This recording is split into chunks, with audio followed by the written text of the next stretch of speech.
আসসালামু আলাইকুম। সবাই কেমন আছেন? আশা করি ভালো আছেন। আলহামদুলিল্লাহ আমিও ভালো আছি। তো এরকম কাঁচামরিচের তরকারি পাতলা ঝোল কে কে খেতে পছন্দ করেন? তো এই রেসিপিটা কিন্তু খেতে অনেক বেশি টেস্টি হয় এবং ভাত একটু তুলনামূলক বেশিই লাগে। তো চলেন দেখে আসি কি কি লাগছে। তো আমি এখানে 4 টুকরা রুই মাছ ভেজে নিব। খুব বেশি কড়া করে ভাজবো না, আমি হালকা করেই ভেজে নিব, কারণ তরকারি রান্না করতে গেলে ঝোল তরকারিতে খুব বেশি কড়া করে মাছ ভেজে রান্না করলে আমার কাছে তেমন একটা ভালো লাগে না। তো এই তো হালকা করে আমি ভেজে উঠিয়ে নিচ্ছি।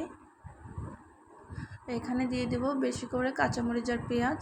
আর এই রান্নায় কিন্তু আমি কোনো রকম কোনো আদা বাটা বা শুকনো মরিচের গুঁড়া ব্যবহার করব না, একবারে শুধু কাঁচামরিচ পেঁয়াজ দিয়ে সামান্য একটু এখানে লবণ দিয়ে দিলাম আমি স্বাদ মতো, আর দিব একটু জিরা বাটা, আর দিব একটু রসুন বাটা। এটা দিয়ে কিন্তু রান্না করলে অসম্ভব টেস্টি হয় খেতে। আর আমার হাজব্যান্ড কিন্তু আমার হাতের এই রান্নাটা খুব বেশি পছন্দ করে। তো ও কখনো কোনো কিছু খাওয়া নিয়ে আবদার করে না, কিন্তু প্রায় বলে যে তোমার হাতের ওই যে সাদা সাদা যে তরকারিটা আছে, তুমি কাঁচামরিচ দিয়ে রান্না করো, ওইটা একটু রান্না করো। তো হাজব্যান্ড আসলে, যাদের হাজব্যান্ডরা খাওয়া নিয়ে খুব বেশি বায়না করে না, তারা যদি কিছু আবদার করে বলে সেটা না রাখলে কি হয় বলেন? সেটা কিন্তু বারবার ইচ্ছা করে খাওয়াতে ইচ্ছা করে, তো মনের ভিতরে শান্তি লাগে। তো এই তো আমি সব কিছু দিয়ে একটু কষিয়ে নিলাম। এখানে হলুদ দিয়েছি, লবণ, জিরা, রসুন বাটা দিয়ে আমি এখানে খুব সুন্দরভাবে কষিয়ে নিয়েছি। এখন এখানে আমি দিয়ে দিব সে আগে থেকে ভেজে রাখা মাছটা।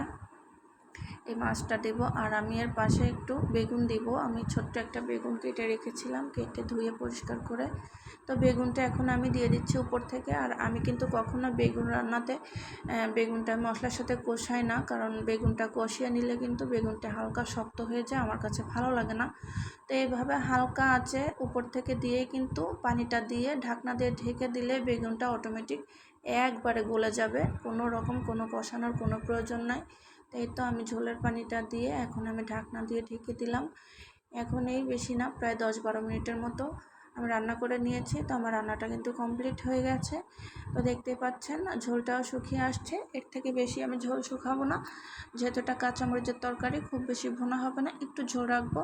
তো আরও স্বাদ বাড়ানোর জন্য দিয়ে দিচ্ছি কিছু ধনিয়া পাতা কুচি। আমি ধনিয়া পাতা কুচি দিয়ে সামান্য একটু নেড়ে চেড়ে তরকারিটা এখন নামিয়ে নিচ্ছি। তো আমার ভিডিওটি যদি ভালো লাগে অবশ্যই লাইক কমেন্ট শেয়ার করতে ভুলবেন না। ইউটিউব থেকে দেখলে অবশ্যই সাবস্ক্রাইব করে পাশে থাকবেন। আর তরকারিটা এখনই নামিয়ে নিব। আর এইভাবে যদি সাদা করে আপনারা কাঁচামরিচ দিয়ে তরকারি রান্না করেন খুব বেশি মজা লাগে। তো ভালো থাকবেন, সুস্থ থাকবেন, আল্লাহ হাফেজ।